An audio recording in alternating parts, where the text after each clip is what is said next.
किसी छोटे से गांव में एक परिवार रहता था, रामू और उसकी पत्नी सीता, और उनके 2 बच्चे थे जिनका नाम राधा और मोहन था।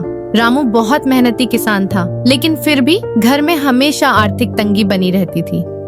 खेतों में पानी की कमी थी, जिसकी वजह से फसल भी कई सालों से सूख जाती थी और खाने पीने का सामान भी कभी पूरा नहीं हो पाता था। सीता घरों में जाकर काम करती थी, लेकिन हर दिन की मुश्किलें उनकी मुस्कान छीन लेती थीं। बच्चों के चेहरे पर भी उदासी दिखती थी, क्योंकि वे कभी अच्छे कपड़े या खिलौने नहीं पाते थे। एक दिन रामू बहुत परेशान हो गया। उसकी मेहनत के बावजूद घर में कोई सुधार नहीं हो रहा था। सीता भी चिंता में डूबी हुई थी। उन्होंने सोचा कि अगर यही हाल रहा तो उनका परिवार कैसे चलेगा। उसी समय गांव में एक साधु बाबा आए, जो हमेशा भगवान श्री कृष्ण के भजन करते रहते थे। उन्होंने रामू और उसकी पत्नी सीता से कहा, तुम लोग भगवान कृष्ण की उपासना करो, उन्हें विश्वास दिलाओ, वे तुम्हारी मदद जरूर करेंगे।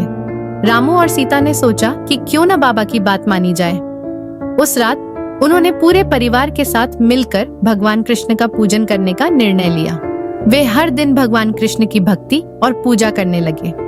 रामू ने खेतों में भी ज्यादा मेहनत की और सीता ने घर में स्वच्छता और सच्चाई का पालन किया।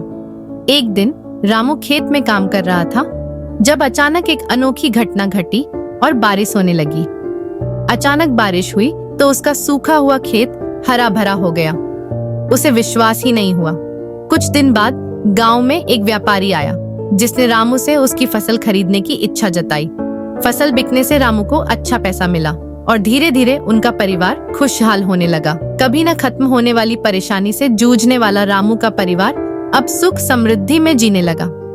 रामू और उसकी पत्नी सीता ने समझा कि भगवान श्री कृष्ण की कृपा सच्चे मन से भक्ति करने से ही प्राप्त होती है। उन्होंने प्रतिदिन कृष्ण के नाम का जाप और पूजा जारी रखी और उनका जीवन सदा के लिए समृद्ध हो गया। यह कहानी हमें यह सिखाती है कि कठिनाई चाहे जितनी भी हो, भगवान की भक्ति और श्रद्धा से सब कुछ संभव है। जय श्री राधे कृष्णा।